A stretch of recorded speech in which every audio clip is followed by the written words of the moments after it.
Have you ever sat down at a keyboard and thought, what on earth is going on here? Q, W, E, R, T, Y. Not A, B, C, D, E, F. Not anything that follows a pattern your brain already knows. Just a seemingly random scramble of letters that someone, somewhere, decided should be the standard for the entire modern world. And now, billions of people hunt and peck or carefully train their fingers to navigate this strange layout every single day without ever stopping to ask why. On this episode of Lost History of Everyday Things, we explore the history of the QWERTY keyboard and how it came to be. Because honestly, it is a strange layout. If you showed a QWERTY keyboard to someone who had never seen one before and asked them to guess the logic behind it, they probably couldn't.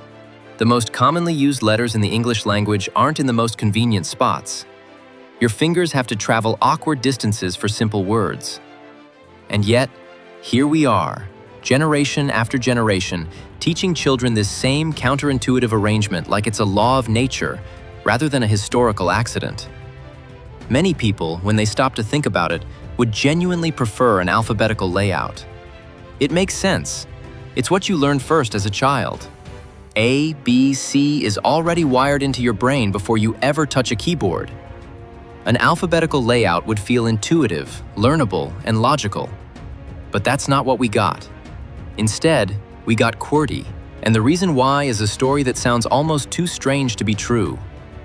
To understand QWERTY, we have to go back to the 1860s and 1870s, long before computers, long before electric typewriters, back to a time when a typewriter was a brand new mechanical marvel that most people had never seen. The man most credited with popularizing the QWERTY layout was Christopher Latham Sholes, a newspaper editor and printer from Wisconsin.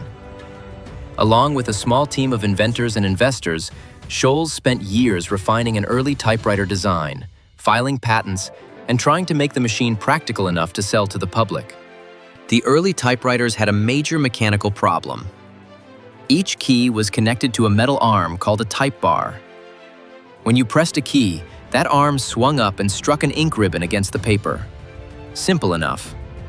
But here's the issue. If you pressed two nearby keys too quickly in succession, their type bars would collide mid-air and jam together. You'd have to reach in, unstick them, and reset everything. It was slow, frustrating, and for anyone trying to use a typewriter professionally, completely impractical. Typists who had learned to type quickly were actually making the machine worse, not better. So Sholes and his collaborators had to think differently. Instead of making the machine faster, they had to make the layout smarter. They studied which pairs of letters appeared most frequently together in common English words, and then deliberately separated those letters on the keyboard so their type bars were physically far apart and less likely to collide. The result was a layout optimized not for human comfort or learning speed, but for the mechanical limitations of a 19th century machine. QWERTY wasn't designed for your fingers. It was designed for metal arms and ink ribbons. It was a solution to a hardware problem that no longer exists. And yet it survived. In 1873, Sholes licensed his design to the Remington Arms Company, the same company famous for making rifles, which had started branching into other precision manufacturing after the Civil War. Remington mass-produced the typewriter and sold it commercially, and with that, the QWERTY layout went from one inventor's workshop to offices across America. Businesses bought Remington typewriters.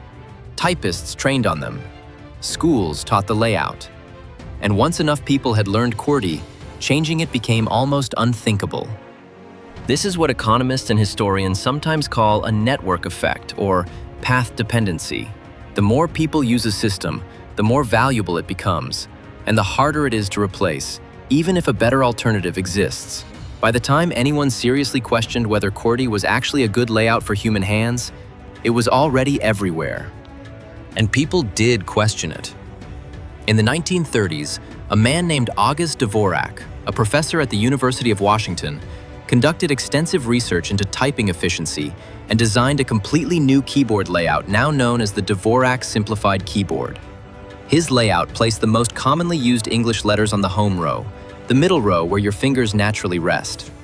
Vowels on the left, common consonants on the right. The idea was that your fingers would travel less distance, make fewer mistakes, and reach higher speeds with less fatigue. Studies conducted at the time suggested Dvorak typists could significantly outperform QWERTY typists once they had learned the new layout. Dvorak was convinced he had cracked it. He spent decades advocating for his keyboard, arguing that QWERTY was an embarrassing relic, a solution to a problem that no longer existed, stubbornly clinging to relevance through nothing more than inertia and institutional habit. And honestly, it's hard to disagree with his frustration.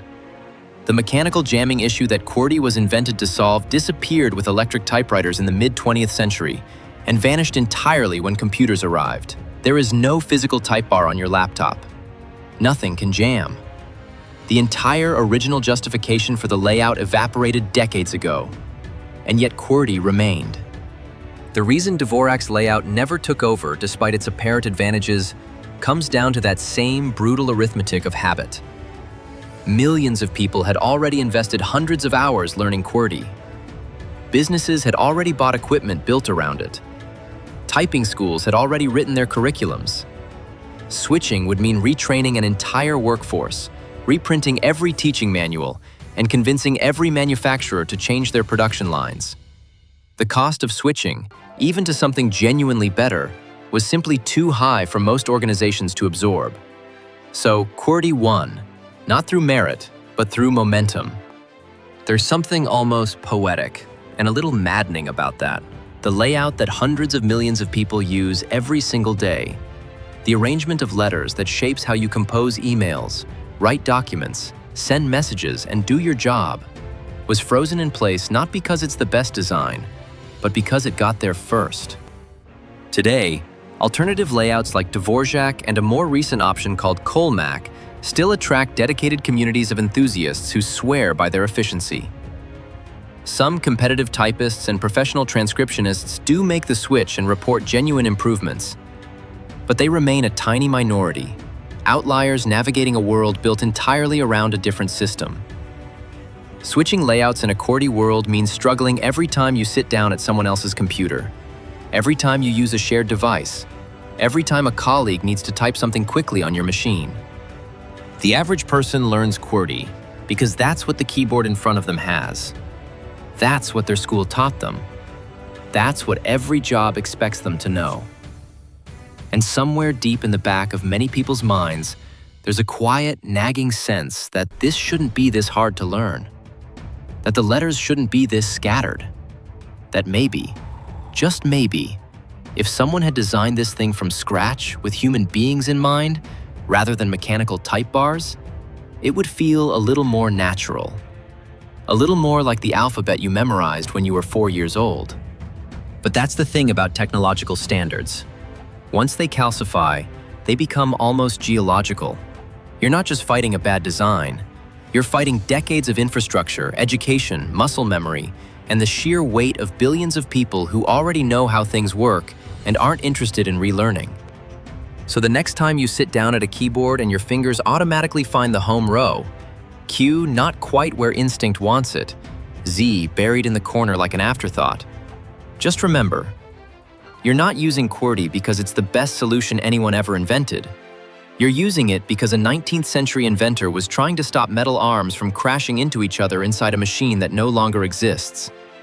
A problem solved over 150 years ago, still shaping the way every one of us communicates today. And honestly, that's kind of the magic of technology. Sometimes the strangest standards carry the longest shadows. The solutions we build for yesterday's problems have a way of outlasting everything, including the problems themselves. Thank you for watching. If you enjoyed this video, please consider hitting the like and subscribe buttons.